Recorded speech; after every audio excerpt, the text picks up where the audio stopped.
3, 2, 1. What's happening, guys? It's Logan Robinson from Here the Spirit, presented to you by NoleGameDay.com. We are here live on a wonderful Wednesday evening. We've got a special guest with you guys. We kind of hinted at it last week. If you guys are in the Discord, you knew ahead of time. But we've got FSU quarterbacks coach Tony Tokarz with us this evening. Tony, been trying to have you on for a little while now, and you know, it worked out, and definitely after an impressive season like you guys had. Super excited to have you on here, Tony. How are you doing? I'm doing great, man. Thanks for having me. Yeah, man. So what does it look like after the season's over? Do you get a mental break, or is it immediately to recruiting? I always wonder how that is for you guys. Yeah, I mean, it never really stops.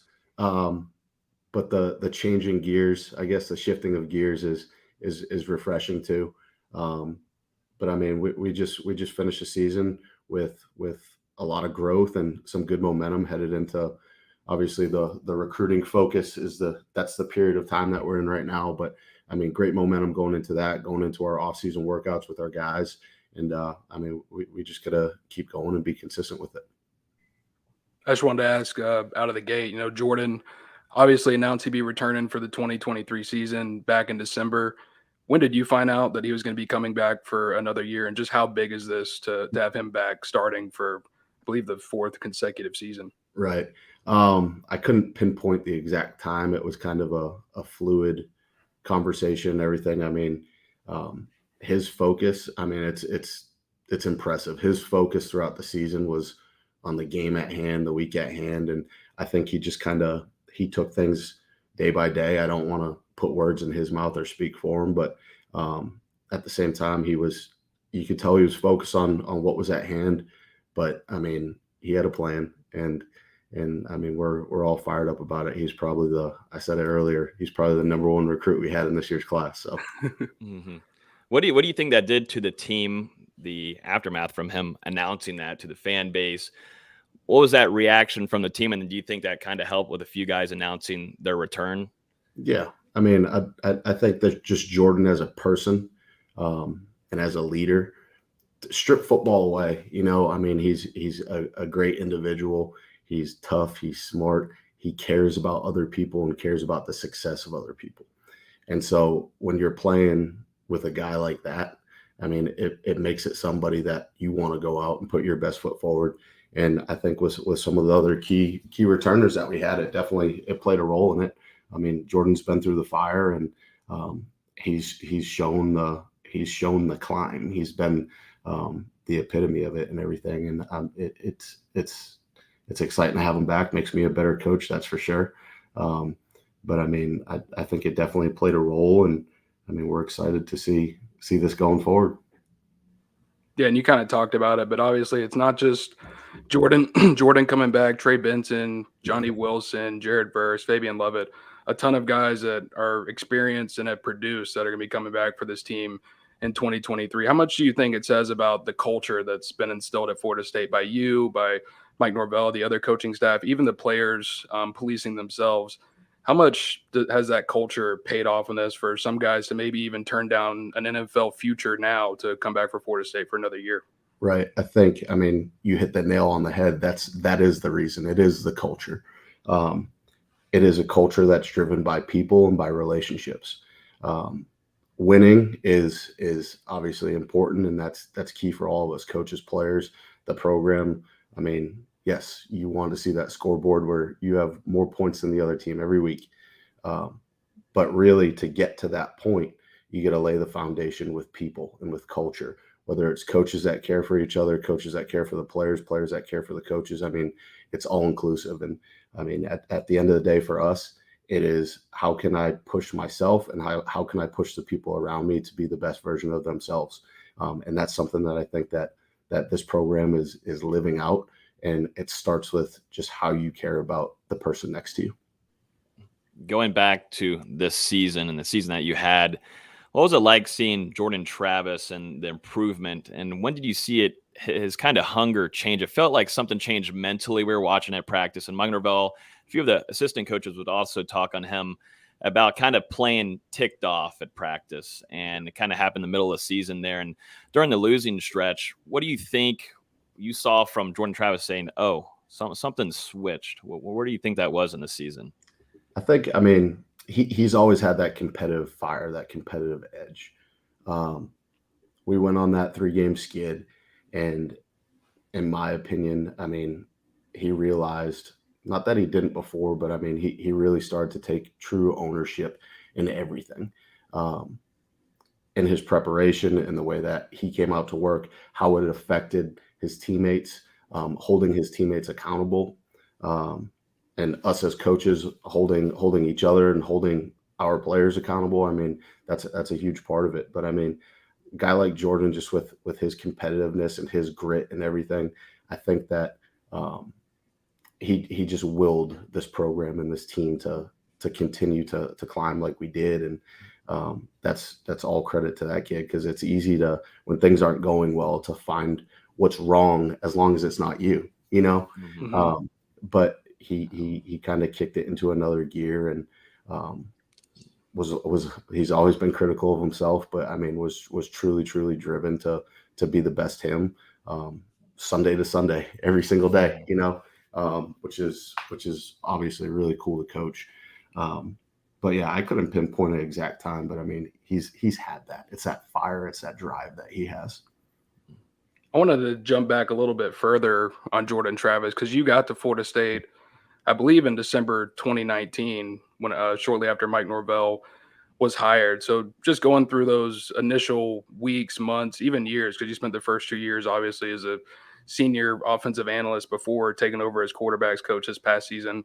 When was it that you first realized that Jordan had this potential to be a special quarterback and now potentially be a guy that leads Florida State as the all-time leader in touchdowns scored by a quarterback?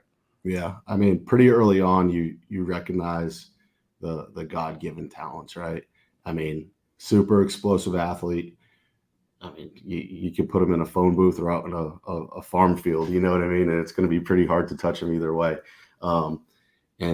And then just the growth that he made and how he pushed himself just over the last year and a half, 2 years, to get to the point where he's at right now. I couldn't pinpoint an exact time, but what he showed was somebody that was willing to put in the work, somebody that was willing to be held accountable and coached. And ultimately that's helped his progress. So I think he is the product of somebody that hasn't given up, because it wasn't always easy. But at the same time, he's the product of somebody working his tail off and trusting his preparation. And then when his opportunities came, he capitalized on them. And so I'd say that about Jordan. I mean, couldn't exactly pinpoint it, but I mean, special player. Mm-hmm. Absolutely. Going to some of the practices, we get to go to quite a few. Mike Norvell really lenient with us and allows us to get really good analysis to create content like this. But going to practice, how could you explain one from a coach's perspective to FSU fans? Because we've had players on air. We had Trayshawn Ward earlier this season and Ja'Kai Douglas, and they tell it. Yeah, it's tough. It makes us ready for Saturdays. But from your perspective, what do you think a practice under Mike Norvell is? And was it kind of shocking to see kind of how he runs things, or was you kind of adjusted and now you're rolling? I think with coach and just our philosophy and how we practice in general is to strain the players more than what they'd see on Saturdays. Put them in adverse situations, whether that's actually true situational football or just competitive drills, one-on-one group drills, whatever that is. I think the fact that there's no wasted time in practice, you don't see a lot of walking on that field. And I mean, even like with my guys, with the quarterbacks, we're in special teams period, but we're very calculated on how we're going to use our individual, what is actual physical work, and then how we can tie in the mental side of it to the physical work, to the fundamental drill work, all of those things. But I'd say just the intensity at which we practice and how we try and strain our players and challenge them. Because, I mean, if you can put them in adverse situations on a consistent basis throughout the practice week and get those guys competing against each other on Saturdays, we've already faced the toughest situations. We've already faced the best opponents. You hear about all the great Florida State teams. Former players talk about what separated them from everybody else. And they always said it was practice. It was how we practiced and competed against each other. And then when Saturday came, it was one team. They were all together pushing for the same goal. But they pushed each other before that point, and it helped their success on game day. Definitely. And obviously, you're really familiar with Mike Norvell, having worked with him dating back to your time at Memphis and really a variety of roles. In 2019, you were the tight ends coach, elected to come here to Florida State in an off-field role before, eventually now working yourself up to quarterbacks coach here in Tallahassee. So can you just talk about the journey it's been like under Mike Norvell ever since Memphis kind of to now, and the growth that both of you have made over those years? Right. Similar to the question that you asked about Jordan coming back and how it affected his decision, and just with it being a people-driven program, I guess. In this profession, you can go a lot of different ways. You can take there's a lot of different opportunities that show up. For me, whether it was when I chose to stay at Memphis with Coach Norvell or come here and take an off the field role, I knew I was choosing a high caliber human being, somebody that very similar to Jordan, somebody that cares about the success of others, that wants to see people become the best version of themselves. And he's going to challenge you. I mean, just like coach challenges the players to be the best version of themselves, he challenges the coaches. I mean, and that's not just in football. He wants to find ways to help grow and develop us as men, whether it's me, one of the younger guys on the staff, or a coach that's been doing it for 25 years, 30 years, and so for that, I mean, I just have so much respect for that man and the belief and confidence that he's had in me, and just everything that he's poured into me to make me the best version of me. And so, I mean, the decision was easy, even though it was an off the field role to come here and everything. I knew exactly where I stood, and I knew the vision. I believed in the vision. Even though it didn't always come to fruition early on here, he does things from the heart, and he cares. And if you're around good people that work hard and care about other people, things will fall into place. And I think you're starting to see that here in Tallahassee now. Yeah, and like you said, it didn't always go right in those first 2 years. So for this year to win 10 games, to get back to the postseason, beat a national brand like Oklahoma in the Cheez-It Bowl, and especially with how some of the games went down to the wire, how much did it feel, for you, the rest of the coaching staff, to have a season like this? I mean, it's special, but people don't realize all the time how hard it is to win 10 games in college football. And it's special. I mean, our guys are going to change that number up on the wall of 10-win seasons here at Florida State. That's something that we talked about a little bit as a program. And that's credit to obviously the coaches, but the kids. I mean, to be a 17, 18, 19, 20, 21, 22-year-old kid and things don't always go your way, especially in today's day and age, it's really easy to take the easy way out. And our players, the guys that stuck it out, that stood up for each other, that cared about each other, that continued to push each other. I mean, you're seeing the fruits of their labor now in a 10-win season. And was it perfect? No. I mean, we all know that there's plenty that we can all work on and everything, whether it's coaches or players or whatever the case. But I mean, it was a special year, and I think it sets us up to have some good momentum going into the off season, and our guys are going to embrace that.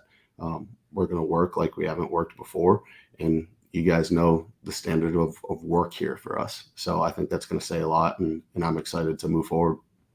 Someone that stuck around for quite a long while and had the roller coaster ride, and now is going to enter into the NFL draft, is going to be Pokey.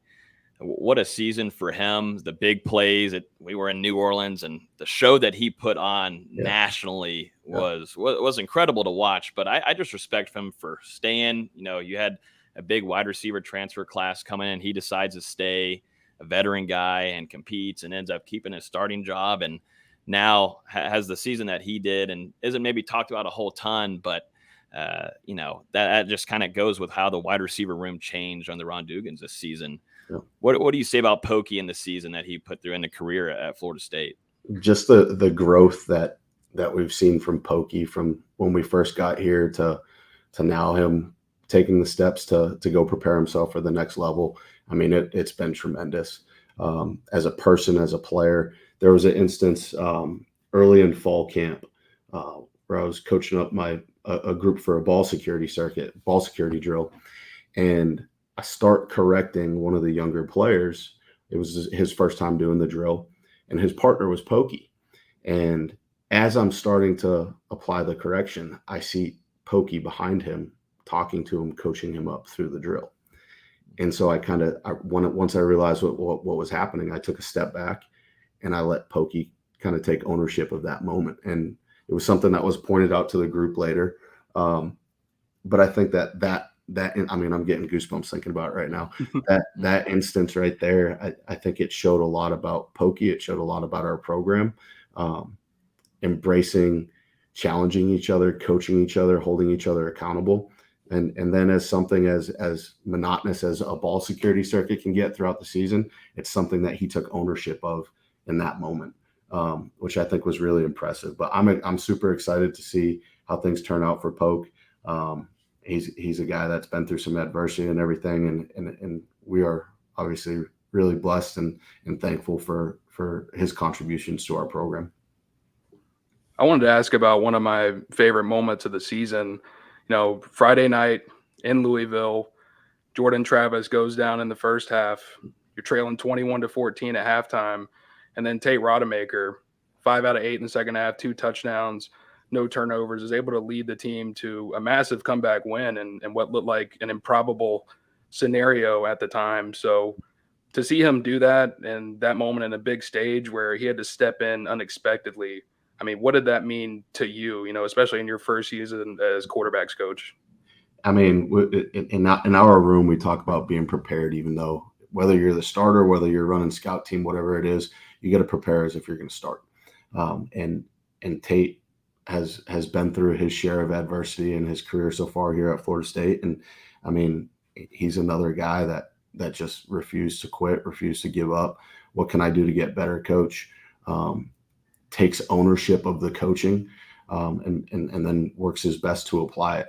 And then leading into that week, I felt like it was one of his better weeks of preparation up to that point, up until that point in time.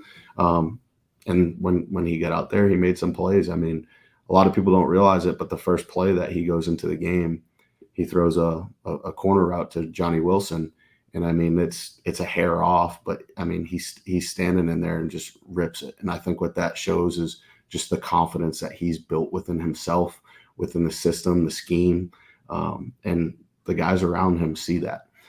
So with Tate, I'm excited to see his continued growth and to see how he can continue to push other guys, himself and other guys in our room. Going to a young guy in your room, AJ Duffy, got to see him in the spring, fall, practice, all that kind of stuff, and got a little bit of playing time in 2022. What is the biggest part in growth that you've seen from him since arriving in Tallahassee to you, Tony? Sure. Just applying meeting room to field.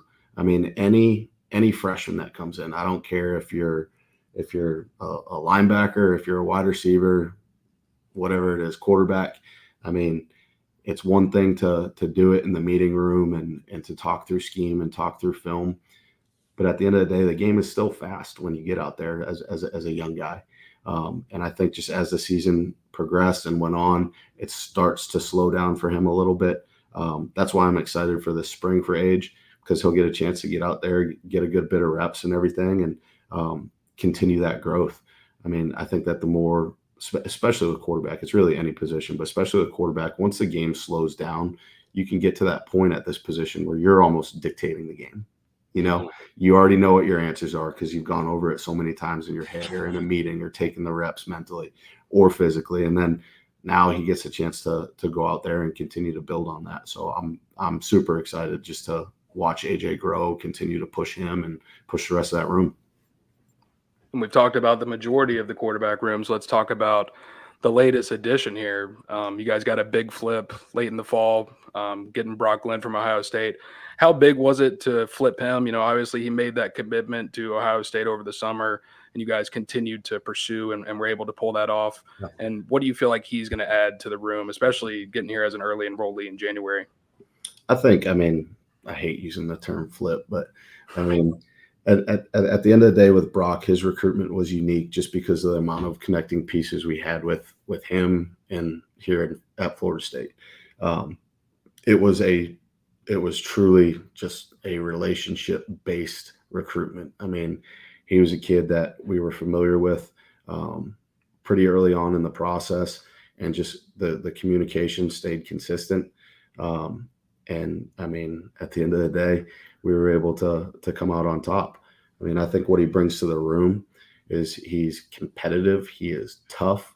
The dude is a football guy. I mean, I think I told you guys earlier at one point, I'm doing the home visit, and he's got a big whiteboard, like one that you see in a coach's office. And every visit he went on, he would come back and draw up plays that he learned. Which I think is pretty cool. I mean, and the dude just, I mean, he's a football guy. I think that his addition to the room will continue to push everybody. And he, just like any freshman, he's going to go through his lumps and go through his growing pains. But I think the number one thing that you're going to see in that room is just the competitiveness and the toughness. And that's not just Brock, that's everybody else. Because in my opinion, whether you can agree or disagree, but I think that to be a great quarterback, one of the key characteristics that you can have is to be a tough person. Generally, when you're a tough person, physically, mentally, emotionally, whatever that combination is, with that usually comes some form of leadership. And I think like you can just look at Jordan Travis, for example. I don't think anybody can really question him as a leader for us. And he's displayed that toughness. And it's something that some guys just have it, but also you got to go through some stuff too, you know. And Jordan has, and that's continued to callous him, and it's helped him. So, but yeah, excited about the room. I mean, this is gonna be a fun spring. I talked with you after early signing day about one of these players on the same side of the field, true freshman coming in, a target that might be a future one for Glenn, Hykeem Williams, a player that stuck with his commitment to you guys. And, you know, a lot of schools across the country, obviously trying to hit him up consistently, trying to get him to flip to another program. And he ends up sticking with you guys. What do you say about Hykeem Williams just as a person, the way that he held that commitment and stuck with Florida State and Mike Norvell and you? And then also as a player, you look at film, what does he bring onto the field? I mean, he's another one, just the relationship piece of it. I mean, Coach Dugans did a great job with him and his family. Coach Atkins, Coach Norvell. I mean, I think one of the things that when you look back at Hykeem or as you get to know him is you're gonna see that he's a person that genuinely cares about other people. We were talking offline earlier. My wife is pregnant, and he's already calling him little bro. You know, always every time he's seen my wife, he's asked how she's doing, how's the baby gonna be. Like, I mean, he genuinely takes time to show that he cares, and it's real.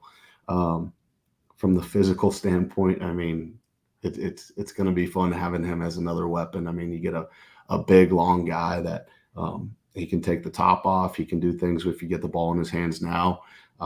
It's going to be an exciting weapon to have. And I mean, I think as you guys have seen, the versatility that we can use guys and coaches offense. I mean, we'll find ways to get guys the ball.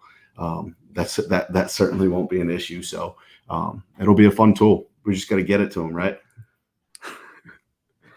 Feels like this Florida State coaching staff really enjoys working together and is really in sync with one another. So what's that relationship like, the coaching balance between you, offensive coordinator Alex Atkins, and Mike Norvell? I think it comes down to we're comfortable in our own skin. We don't have to pretend to be that somebody that we're not. You can put ego aside. I mean, at the end of the day, coach's offense it's shown to be elite. Our job is to go out and execute it in his vision. He does a great job, and I mean, I really tip the cap to him on this. Is he's run this system, and obviously it's grown and evolved over the years and everything. But I mean, he listens too. I mean, if we have an idea or something pops up and it fits with what we want to do schematically, his ears are open. And that's not always the case. I mean, any coach can attest to that. But I think what it comes down to is just the fact that we're so comfortable with who we are as individuals, and we all bring something a little bit different to the table, personality wise, football wise, everything. So it is a great atmosphere to work in. Our staff meetings are pretty good. And I love these guys, man. It's like to work for a guy like Alex Atkins.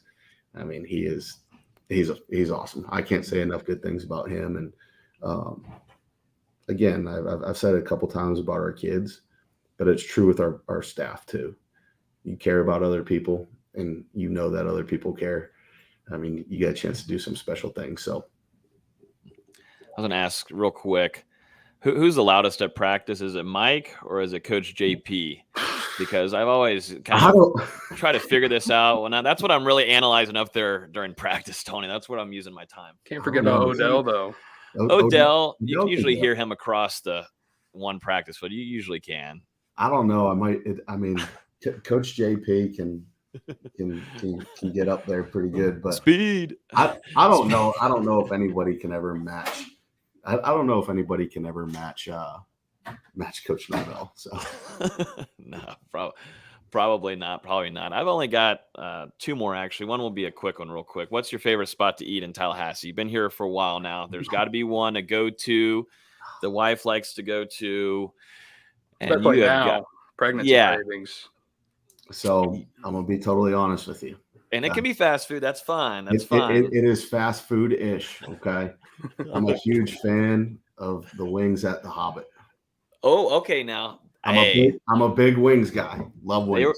So we love Hobbit. We literally actually love Hobbit. We had them on as a sponsor last year. So they need to renew for moments like this. Golly, I know. Yeah, the wings. What sauce are we getting now? I'm a medium fiesta guy. I like the I think it's the honey bourbon as well. That's one. Yeah. You can never go wrong with the garnet and gold. I mean, no, you almost have to get garnet and gold, right? Yeah, you have to. So boneless or bone in? That's bone in, man. Come on now. Oh, thank you. Come on, man. Thank you. Jeez. Oh goodness, yeah. That's I don't know why that's even a debate. That's just chicken nuggets with sauce. We've got to ask. Right. Yeah, no, but I'll end it off on my end here, Tony, and appreciate you hanging on with us for 30 minutes now. Truly appreciate that. I know the listeners are going to love this. What are you looking forward to the most going into next season? Obviously, you've got a big offseason ahead, and Coach Storms has a lot to work with, and I know he's excited. But what are you looking forward to once you're into 2023 season and get going there? What excites you personally? Yeah, I mean, the faces will change, the opponents will change and everything. But the thing that honestly excites me the most is just another opportunity to go out and be the best us. We set a high bar for us here after this past season, but we also know what the standard is at Florida State. We know what our own standard is from an individual standpoint, and that's excellence. So it starts day by day, whether it's a play in practice or a rep in the weight room. I mean, just challenging ourselves to push and be better than we've been. Be better tomorrow, or be better today than we were yesterday. Be better tomorrow than we were today. So I think that's what excites me most is the opportunity to go out and do that. And I guess, I mean, my question's kind of similar, but I know you guys would never say this, but compared to the national media, people could say that Florida State maybe overperformed a little bit in 2022 and maybe was flying a little bit under the radar. But now you guys are on the radar, and you're as much as the hunted, quote unquote, as you were the hunter this season. So do you feel like going into this offseason, all these expectations, you're already seeing these? I don't know if you see it, but these two early top 25s and Florida State's in the top 5. Do you feel like you guys have to have a different mentality entering this offseason? Sure. I mean, it's out there. But the focus, just like it is in season, just like it is all the time here, the focus is on us. We're the only ones that can beat us when it comes down to it. And if we focus on us, and like I said earlier, being the best version of ourselves, the rest takes care of itself. And you know what? If things don't go our way, but we're the best version of us, that's something that you can look back and look in the mirror with and live with that, right? But I know everybody talks about expectations and all that. I mean, the expectation here is to be the best version of ourselves. So I mean, that's all I really got to say about that. But I mean, it'll be a fun off season. We'll be able to get after it pretty good. And I mean, spring ball's right around the corner too. And I mean, there's going to be opportunity, but with what we do with each individual day and our growth in that day, can we be better in that day? That's what's truly important. Well, Tony, super appreciative of you hopping on here with us. This was incredible. I know the chat is loving it too. So appreciate you coming on and spending 30 minutes with us on a work day late at night like this. So, Tony, looking forward to hopefully having you on in the future, and good luck. Maybe get a little break, and good luck with having the little one too very, very soon. So best of luck. I appreciate it. Hey, I got one question though. Okay. Oh no. So Dustin, are you a boneless guy? I'm a versatile guy. Okay. All right. You're multiple. Depending on the situation. Yeah. The last depending time we on went, the wing place that we go to. Hobbit, I will do some bone in. I'll switch it But up you and do will. boneless every now and then. it shouldn't be you will. It's just like, yeah, I'll get that. It's just that should be mandatory. It's just how it should be. Come on. I'm an ever-changing man. You know, different moods require different foods. Yeah, I guess so. Well, you'll be sitting out there in that hot ass sun too whenever you're getting out there for recruiting. Enjoy the coolness now, D-Lou. Enjoy now. Yeah. Tony just trots out and then comes back in. They let us in every now and then, but we'll see what happens. Slide me a key card on Saturday if you can, Tony. Yeah, I'm sure that. I'll remember that. Yeah. All right, Tony, before we get you in trouble, let's let you go. Appreciate you, man, and we'll see you soon, I'm sure. Appreciate you guys. Absolutely. Thanks, Tony. Sweet deal. Great show there. We've been looking forward to that interview for quite a while, and I know the listeners heavily interested in hearing what Tony is talking about after an awesome season. Definitely working with Jordan Travis in the season he had. Tate Rodemaker. I'm glad that you brought up that question about the Louisville game, because that was one of the most pivotal parts in the season for me. I know we'll probably review it next week or soon, but you know that what Tony was able to do with Rodemaker, and then obviously Jordan Travis. What a year for a first year head coach, quarterbacks coach. Golly, Tony, not there yet. Moving up the ranks eventually. real quick. I might be a couple years early, Tony. I might just be a couple of years early. But yeah, that was the first time I've ever had a guest question me. So thought the interview went really well, getting some insight, especially into not only Jordan Travis, but also the quarterbacks farther back on the roster that maybe you don't hear about as much, and especially hearing more about, you know, Tokarz and that connection in Norvell, how they kind of got started, because, you know, it's big for Tony to be a position coach at Memphis, an on-field assistant as the tight ends coach, and then to move to Florida State in an off-field role, work his way back up to being promoted to quarterbacks coach at, you know, at a high level like Florida State and the ACC, especially with where this program's going right now. Very impressive interview. A guy who's on the right track and excited to continue following his coaching career in Tallahassee. Yep, same here. Absolutely. Let's jump into some quick hitters, D-Lou. This won't be a crazy long pod. VZ, our co-host, is currently at the Wake Forest game right now covering that. So hasn't started. Not going to have him. Though. No, I don't think he's going to pop in, though. He's making sure that he's getting his tweet pictures out and everything, which I would rather him do that. Don't even worry. There's too much good football stuff to be talking about here tonight. So let's jump into the big thing that happened. We've got to start chronologically. Well, there was a couple. Well, there's definitely some big things, but I think this one overall, from the Twitter, FSU Twitter, the reaction it got, how the way we kept on hyping up and talking about it, articles left and right. This one's a pretty big one. Jared Verse, Florida State star defender, is going to be returning for the 2023 season for the Florida State Seminoles, and Adam Fuller on the defensive side, something that I think all of us were optimistic that it was going to happen last week. Ended up happening, and wow, the reaction, you know, I kind of felt like, I don't know, it felt more important than New Year's, everything. Like seeing him and making his announcement was huge for Florida State. And it makes a big time addition once again to Florida State's pursuit and pressure on the defensive side for next season. We all made our predictions last Wednesday, me, you, and Austin, and we came out 3 for 3. All of us predicted Jared Verse to return to Florida State. And yeah, I mean, this is to say the least, a huge one. You get back your best pass rusher, a guy who was disruptive off the edge the entire season. And I think it's important to remember, and I mean, everyone knows this, but Jared Verse wasn't fully healthy the entire season. He suffered that injury against Louisville, that he missed the game against Boston College, was limited there a little bit moving forward for a couple of weeks. So we haven't even seen him really at his best. And I think, Logan, you said it on the podcast last week, but Coach JP, Coach Fuller have mentioned that he's not even at his best, kind of fundamentally wise as a defensive end. He's still got room to grow there. And still, I mean, this guy moved from the FCS to the FBS and recorded 17 tackles for loss and 9 sacks last year alongside 48 total tackles, and really kind of saved his best for last there with a season-high 7 tackles against Oklahoma in the bowl game. So it feels like Jared Verse is really just beginning to blossom, and you've got to be really excited with what he'll be able to do with another offseason under his belt, more experience with the coaching staff, and then look at the rest of the defensive ends. I mean, you've got Patrick Payton coming back, ACC Defensive Rookie of the Year last season. Derek McClendon, a productive veteran who's been around for a while. We'll get to him in a minute, but Gilbert Edmond transferring in from South Carolina. And behind that, some developmental guys, Byron Turner, Aaron Hester, Dante Anderson, Lamont Green Jr., and Jaden Jones coming in. So at the top, you've got some real experience and talent there that's going to create some chaotic situations for opposing offenses. And at the bottom, some real interesting developmental young talent that could be something real in the future.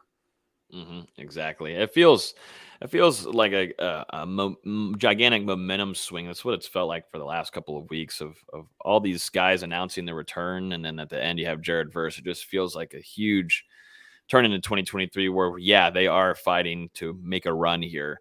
A big time run. They're reloaded and they're loading up, and that's what Mike Norvell has in plan for this. And his third year and going into his fourth, I think, and we'll review it later, but I think there's just so much to look back at and see, wow, which areas did Mike Norvell grow the most and different ways. And I don't know, it's just setting up to be a fun one, definitely with Jared Verse and the tenacity that he brings at practices. Dustin, it's fun to watch, but guys respect him because he competes and doesn't take it off the field or anything. But when they get to practice, it's all competition, and just the way that he brought the mentality once arriving that early, kind of like acting like that, to gain that respect so quickly just says something about what Mike Norvell's putting in the locker room, number one, and number two, what Jared Verse is as a human.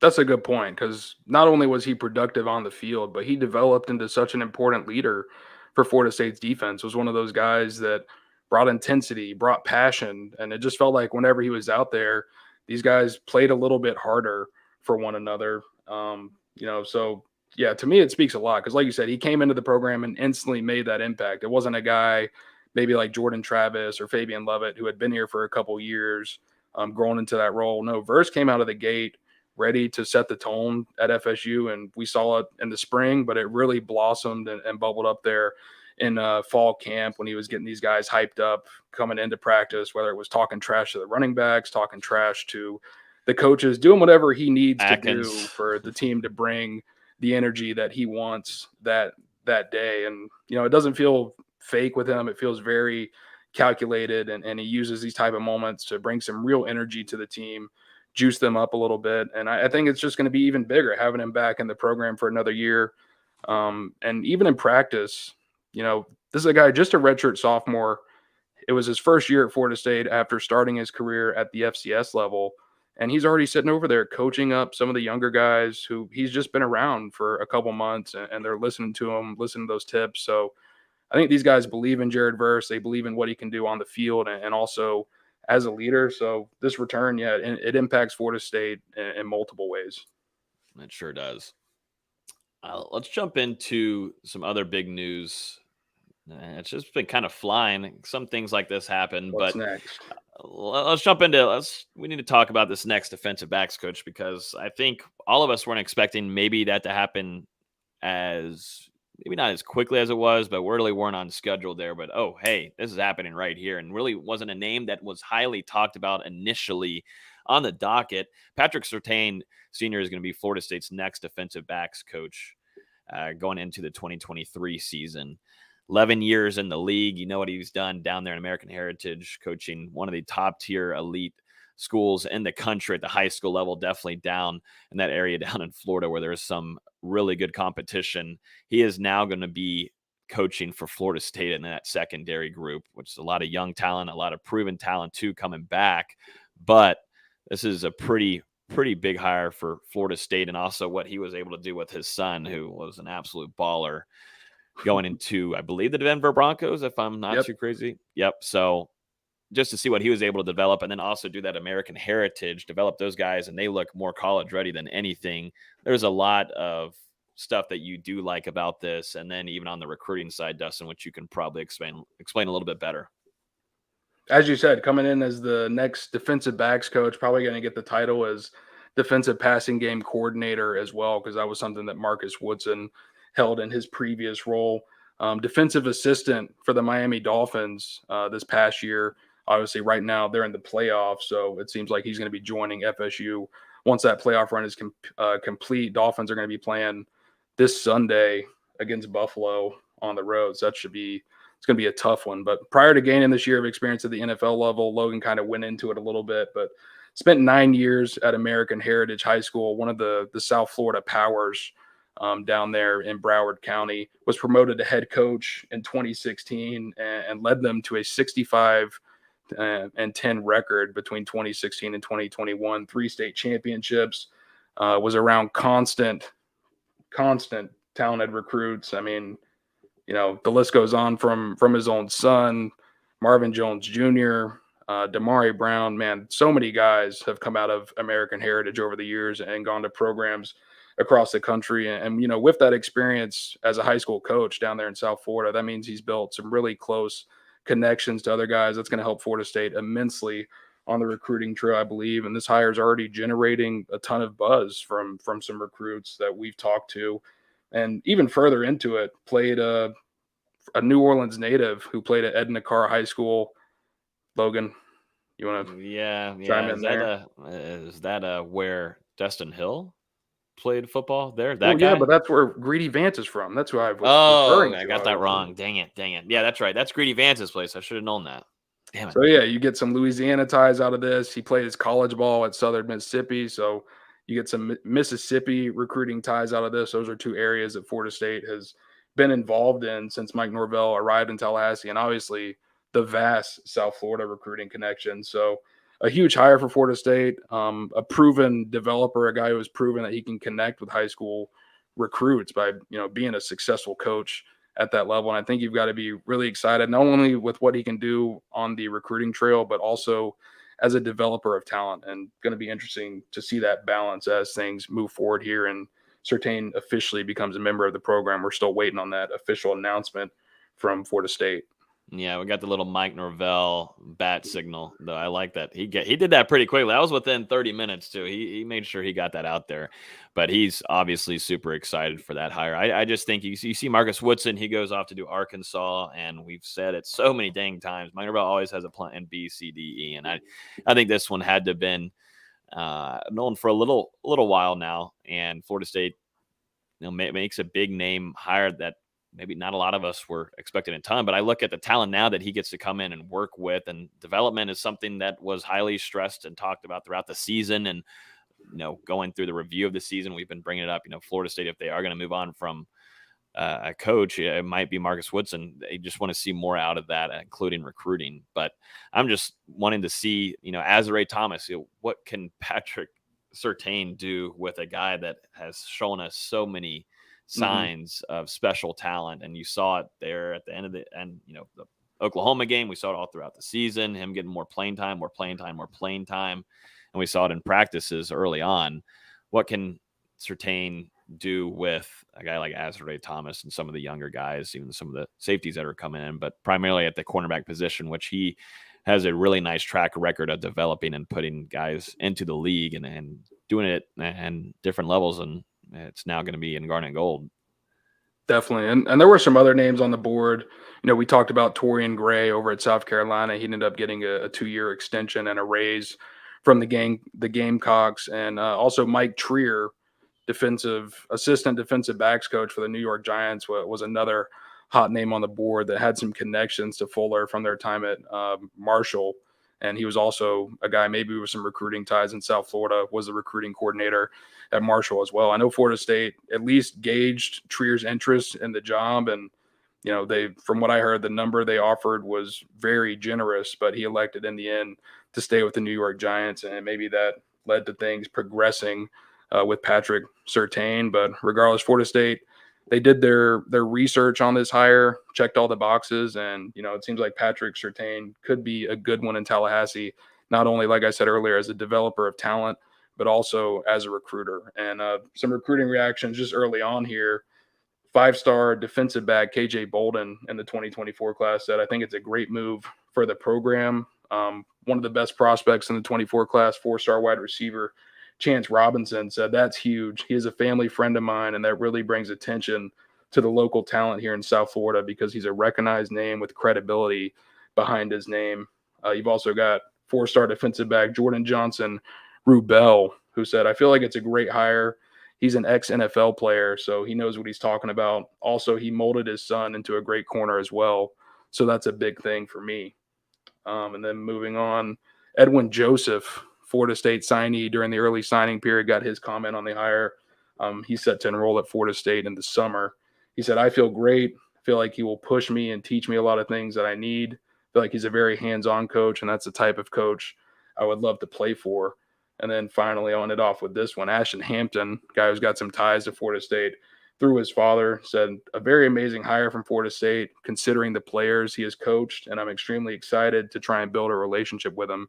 So some early returns from recruits in not only the 2023 class that have signed with Florida State, but also in the 2024 class that Florida State maybe wasn't on the radar before. When you think of a guy like KJ Bolden or some of these other highly touted defensive backs, now you bring in Patrick Surtain, and that interest level is rising a little bit. Florida State, get them in the door and see what happens from here. It's interesting to see the rivals and their reactions, though. That was probably one of the They weren't happy. Fun parts about it. Yeah. The screenshots of message boards across college football, Florida and Miami there, and then just regular tweets were out there, and they weren't too happy about this hire and not happy with what Mike Norvell did, but it is what it is. And, Mike Norvell gets his guy at the defensive backs position group. And I'm just really interested to see how he develops some of these guys, and definitely the corner spot with Renardo. And like I said, Azare, it should be fun to watch during practice, because that is going to be a competitive group once again. And, it was good to see Jerry and Jones put the check mark out once the news started breaking, and it seemed like he approved of this hire also. So good stuff. Let's jump into, another announcement of some good stuff in Florida State side, with another defensive end coming into the realm at the defensive line. D-Lou, you were actually able to interview him during his visit. Gilbert Edmond from South Carolina, a fan base that certainly isn't fond of Florida State and what's going on here under Norvell with all these transfers coming over here, and having success. But 2 years of eligibility, Florida State talked about earlier, Jared Verse coming back, but you're able to add some more depth. I always think there's some certain position groups in football, Dustin, but you'd probably agree you can never not have enough edge rushers, definitely in the college level, when you can and have more numbers than the NFL. So what do you think, D'Lo, of this and the grab that Florida State is now going to have with Coach JP and Adam Fuller and Odell Higgins? A big pickup, another grab for Florida State. Out of the SEC, joining Jaheim Bell, obviously coming from South Carolina as well, and Keandre Jones, the offensive lineman who Florida State was able to add from Auburn. But Gilbert Edmond, a really high potential defensive end who started to kind of realize some of that potential this past season while with South Carolina, played over 650 snaps in the SEC, which obviously everyone knows is one of the best conferences in the sport. So gained some really good experience against some tough competition. Ended up recording 39 tackles, 9 tackles for loss, and 2 sacks while appearing in all 12 regular season games, 10 starts with South Carolina this year. Didn't play in the bowl game while he was evaluating his options for a transfer, obviously. But yeah, a big pickup for Florida State. Leonard Warner moving on, graduating after the season from FSU. So there's a spot to fill in the defensive end rotation. And regardless, Jared Verse obviously coming back. We'll see if Edmonds able to work his way as a starter opposite of Verse, or whether that goes to Patrick Payton or Derek McClendon or someone else in that defensive end room. But regardless of who starts, Florida State, they really love to play that 4-man rotation at defensive end, and depending on the situation, the situationals and everything. So I definitely think Edmond is going to have a role on this defense. How big of a role to be determined by how things go during the spring, over the summer, and then in fall camp. But regardless, this is a guy for Florida State who's not only going to impact the defense this season, but also for the coming seasons. And you get, a guy who's going to grow at that spot alongside another guy who has a ton of potential, and Patrick Payton. So those two guys together over the next couple of years, you're not just looking at this year, you're looking at years to come as well. Yep, definitely helps too, having those extra ones to help develop. And if you can do that and put them along Pat Payne, and a guy that we've seen some signs of growth near the end of the season with Byron Turner Jr., just seeing that right there and having that in the room, it's going to help too. I think just competitively wise, Gilbert Edmonds, he's going to find out it's these practices for Coach Atkins and Odell. They're going to go against each other quite a bit. I mean, it's almost every practice where these guys are physically going at it competitively, but iron sharpens iron. But Edmond, come on in. And I think too, you're seeing a JP line here of guys that they're going to put into the draft. You've already done it with Jermaine Johnson. He'd had his time there. Yes. At Georgia. Yes. But he comes in for a year, has the success that he did. And then now Jared Verse comes in, and Jared Verse wants to be coached by JP. And now he's going to stay for 2 years, which I think is huge for him developmental wise. He's going to be first, second round at the latest in 2 years time. And then, now look at Pat Payton. There's just JP starting to get it going here, and it's working out really well. So I don't blame Edmond on saying, hey, why not? Even if I've got a couple of my South Carolina guys here with me.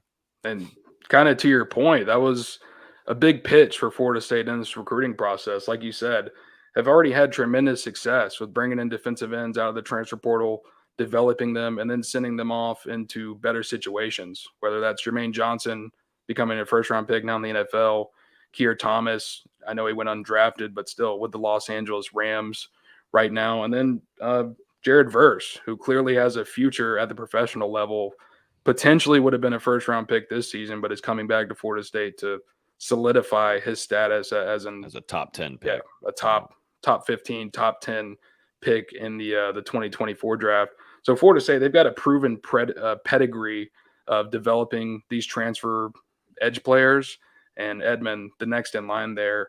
And he also said in his interview, it didn't hurt that the new student union over at Florida State is going to have a bar in it. I do like that comment. That's interesting to me. Could you imagine? Hey, Gilbert, what you doing over there? Well, let's talk about Florida State's new pipeline, because South Carolina, you've got Jamie Robinson, Keir Thomas, Jasmine Turnantine, Jaheim Bell, and now Gilbert Edmond. So 5 players in the last 3 years that have come to Florida State from South Carolina. Who's next? Yeah, who is next? Who is very next? Yeah, Jaheim is someone that I wanted to try to squeeze into with Tony Tokarz earlier, but just didn't have enough time. But, that's someone I couldn't imagine is probably just licking his chops along with your other tight end that came in, Morlock. I think with having Kyle there, Jaheim, Tony's, I know, got to be pretty stoked for next season. But, yeah, that definitely helps too, having another edge rusher come in. I think you can never have enough. Let's end it off. I think there might be a couple more, but the one that I do want to mention is Malik McClain. This one, kind of a surprise. I wouldn't say, I guess it would. Yeah, it's definitely a little bit of a surprise. I think maybe you could name some others ahead of him that you think would maybe move on. But Malik McClain, man, now practically felt like a veteran just because of how much playing time he had 2 years ago in 2021, coming in as a true freshman. But seeing him stay, obviously he could have maybe entered the transfer portal before the 2022 year, stays, competes alongside a lot of the other guys that were with Florida State beforehand. He stays, has some pretty big plays. makes an impact. I will say he's an impactful wide receiver for Florida State. He got a lot of playing time this season. Is going to go ahead and put his name in tested waters in the NCAA transfer portal. D-Lou, you and I, got some kind of scoop on him heading into his first year at FSU. He was going through practices and kind of had a while to adjust, I would say, to maybe Mike Norvell and the process, alongside a lot of guys that were new to this and what Mike Norvell was bringing in Tallahassee. He was one that took a little while to maybe stay focused towards what he was needing to do. And then, boom, we see him at some of the open scrimmages. And wow, holy crap, Malik McClain is getting about the most playing time as much as the quarterbacks are getting during it. And he's making plays, and he's like, okay, hold up now, Malik McClain. And then he ends up playing as a true freshman, starts games, and then obviously this year. I would say it's an impactful player that you lose offensively, but the good part about it, though, Ron Dugans has a stacked room. He's shown a lot of upside during his first 2 years at Florida State. I don't remember if it was over the spring or if it was during fall camp where he was just having a really tremendous stretch. And I was looking at him and I was like, man, this is a potential star in the making for Florida State on the outside. And I know it didn't all come to fruition in Tallahassee with Johnny Wilson stepping up and growing into something special, and Micah Pittman being that solid veteran, Ontario Wilson being a guy who had been here forever and having a really standout year for Florida State. So, it didn't come to fruition in Tallahassee, but I think wherever Malik McClain does end up, there's definitely star potential to be tapped in his skill set. But when it came to things at Florida State, kind of makes you think a little bit of Treshaun Ward in that running back room, deciding to look elsewhere and eventually landing at Kansas State. Just maybe not enough guaranteed opportunity entering 2023 with Winston Wright expected to be back on the field this spring, hopefully. And then a bunch of other guys, Kentron Poitier, Darian Williamson.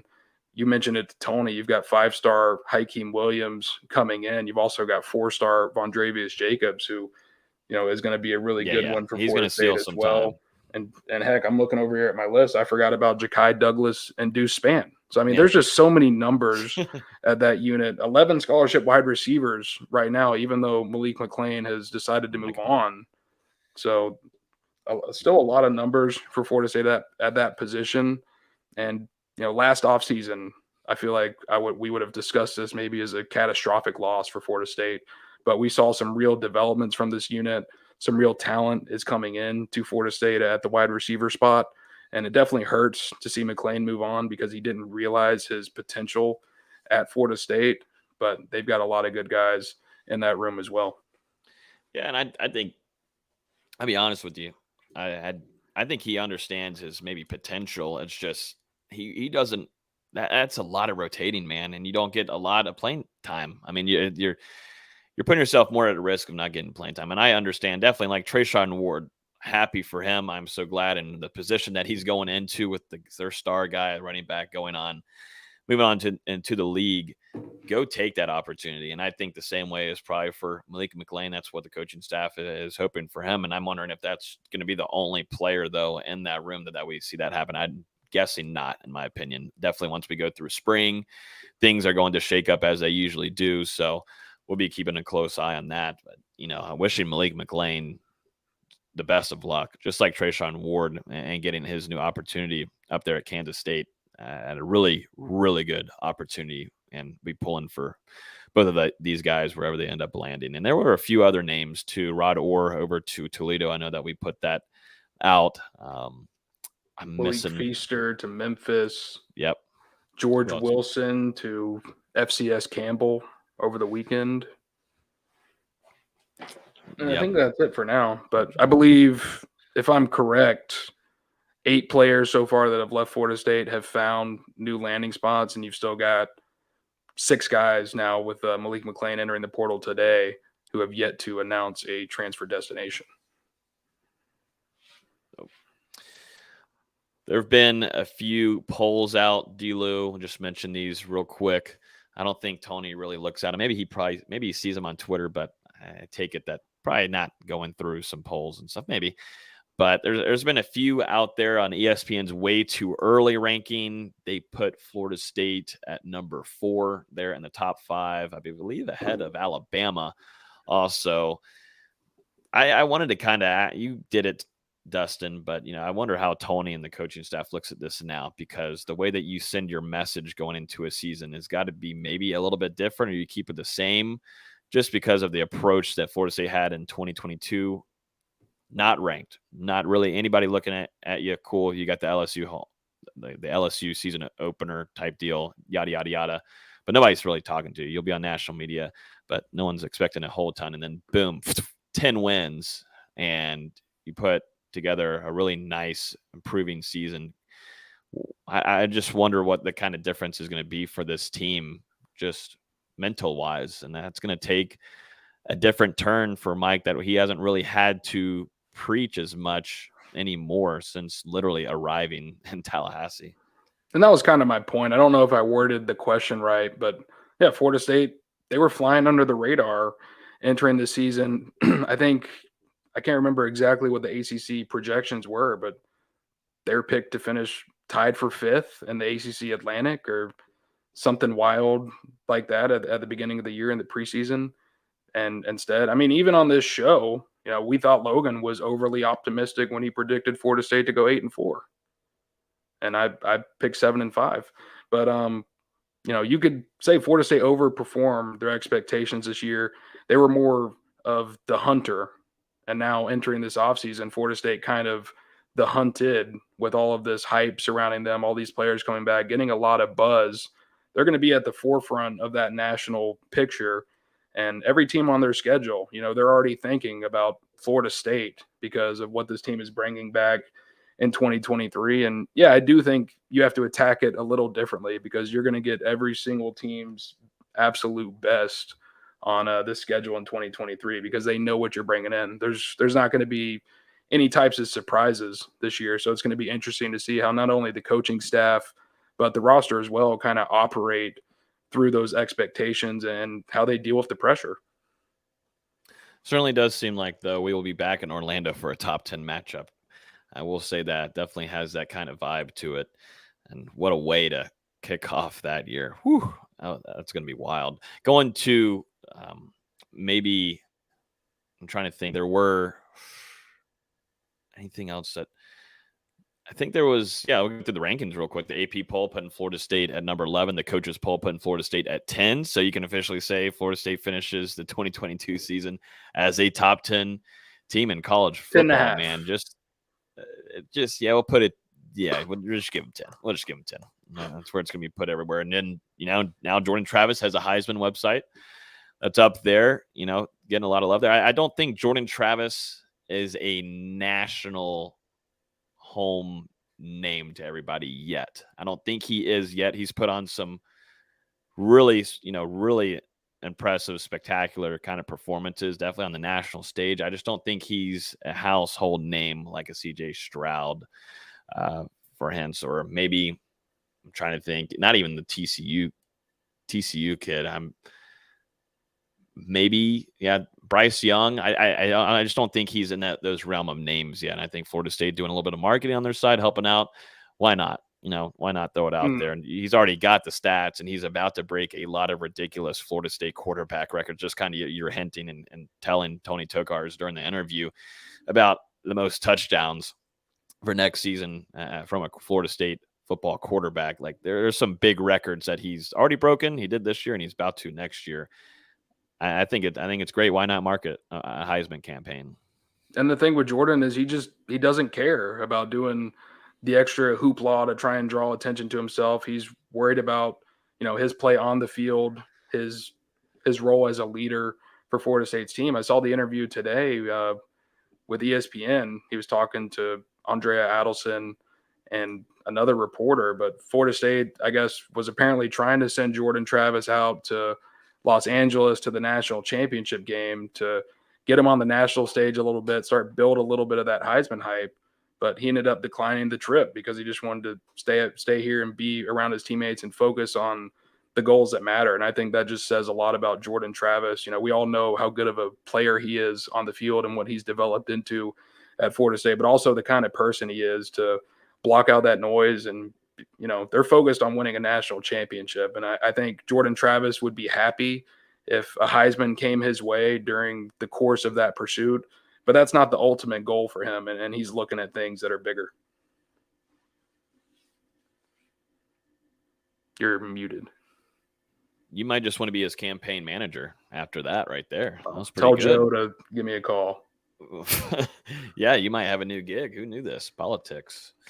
Anything else that I miss? I'm sure there's something, but I know there's usually recruiting things that I'm definitely not close to knowing. But anything else? That's all I really have on my docket. I would just say recruiting opening back up this weekend. I believe it's either Friday or Saturday that the dead period officially lifts, but Florida State planning to have some talent on campus this weekend, going to have some guys throughout the month of January. It seems like the weekends are going to be what Florida State calls their junior days, where they try to get in a bunch of underclassmen, guys from the 24 class and on down for visits to go ahead and start evaluating and building deeper relationships with some of these guys. So you can expect January to be pretty stacked, and Tony kind of alluded to it, but February, a dead period. And then after that, I mean, it just really turns up for the rest of the spring and the summer. And with Florida State this year, a proven product, 10 wins. The staff has